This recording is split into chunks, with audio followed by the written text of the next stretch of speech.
जय जगन्नाथ सांग मैंने आशा करुच्ची समस्ते बहुत ही भलरे थे। तो आज वीडियो रे आम डिस्कसन करवा जो एलटीआर एग्जाम होता तार फाइनाली रिजल्ट पब्लिश होती।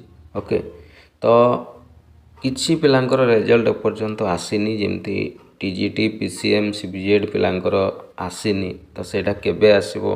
ओके, तापर आउ गोटे कथा रहा जे एलटीआर मेन एग्जाम सर केबे हबार संभावना अच्छी केबे हेबो। आउ गोटे भी क्वेश्चन अच्छी जे जो माने क्वालिफाई करि पारिले नाही से माने आगु को कौन करेंगे बुझीगल। तो ए रिगार्डिंग आम डिटेल डिस्कसन करवा। ओके, ता पूर्व कही रखुची जो माने नुआ करी चैनल को आस निश्चित भाव में चैनल को सब्सक्राइब कर। ओके, एवं प्ले लिस्ट को जाइए आमर अपकमिंग एग्जाम पाई क्लासेस चली आपन से क्लास सब देखिपारे। ओके, तो स्टार्ट करवा वीडियो टी को। तो जो आमर काली जो रिजल्ट पब्लिश होती से कट ऑफ तो जहाँ कही मु आम यूट्यूब चैनल पाखापाखि सेम ही जाइए। ओके, तेणु आम चैनल उपर भरोसा रखु ये देख अनरिजर्व कैटेगरी रे 51 जाइए, ओमेन मानकर भी 51, एससीबीसी 48.5। ओके, आउ एससी रो 37 जाइए, एसटी रो सबुठु कम 13.5 जाइए बुझीगला। तो ये सब कटअप अच्छी जहाँ कहला पाखापाखि से ही कटअप जाइए। एटा है आर्ट्स। तो कथा रहा जे सर सीबीजेड आउ पीसीएम रो केबे रिजल्ट आसीबो है। तो पीसीएम आउ सीबीजेड रो पिला माने आज ही पब्लिश हम रिजल्ट बुझीगला। आज संध्या सुधा रिजल्ट पब्लिश हो व्यस्त हुंतु ना आपणकर कटअप मार्क जानीजे है बुझीगला। सेकेंड क्वेश्चन जे सर जो मैंने भी क्वालिफाई करुछंती तांकर क्वेश्चन जे मेन एग्जाम केबे हम पिला माने मेन एग्जाम OSSC रो आपन जेते भी एग्जाम देखिबे सीजीएल हो बा सीएचएसएल हो। ओके, प्रिलिम हैला परे निहाती 1.5 मास रु 2 मास से समय दिए तापरे आपन को मेन एग्जाम करई थाए बुझीगला।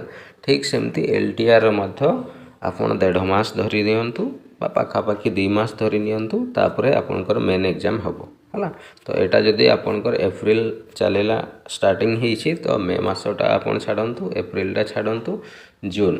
ओके, जून 15 मैंने रज आगु जून 15 भितर यार मेन एग्जाम OSSC कन्फर्म कर बुझीगला। ता पूर्वर हो पारे किंतु लेट हेनी बुझीगला।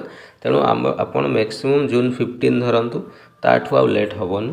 तेणु से अनुसार एबेठू जो मैंने प्रिलिम रे क्वालिफाई कर जाइछो एबे रू लगी पड़ बार बार रिविजन कर पिला माने गोटे कथा मन रखियो जी जेते बेसी रिविजन करिवो बुझीगला तार रिजल्ट सेते भलो हबो सी ही क्लियर करबो। आपन यदि खाली भाबुछंती मु पाठ पढ़ी कि सब जानी गले ताले सेटा भूल।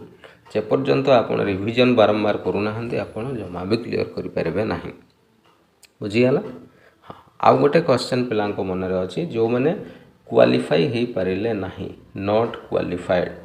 ओके, तो जो मैंने क्वालिफाई करि पारले नै से माने कौन करेंगे किसी नहीं पिला माने मन दुख जमा भी करवा नहीं। जीवन रे केते एग्जाम आसबो केते आपन को कोठी पास करेंगे कोठी फेल सेटा कहि हबनी। तेणु मन दुख करिवार नहीं।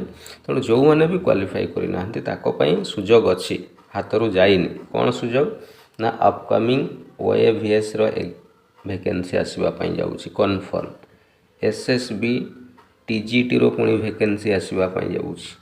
ओके, पुणी आरएसटी सेके पुणी आउ थे आरएसटी मध्य आसीपे बुझीपार। तेणु आपड़ ये सब एग्जाम आसो मन दुख करूँ ना, प्रिपेरेसन जारी रखु, फेर एग्जाम आसो निश्चित क्वालिफाई करेंगे बुझीगला। तेणु ये थिला जहाँ पिला मन रे क्वेश्चन थिला से रिगार्डिंग आज आम वीडियो रे डिस्कसन कले। नेक्स्ट क्लास को बा नेक्स्ट वीडियो को पुणी आउ किसी अपडेट नहीं कि मु आसीबी।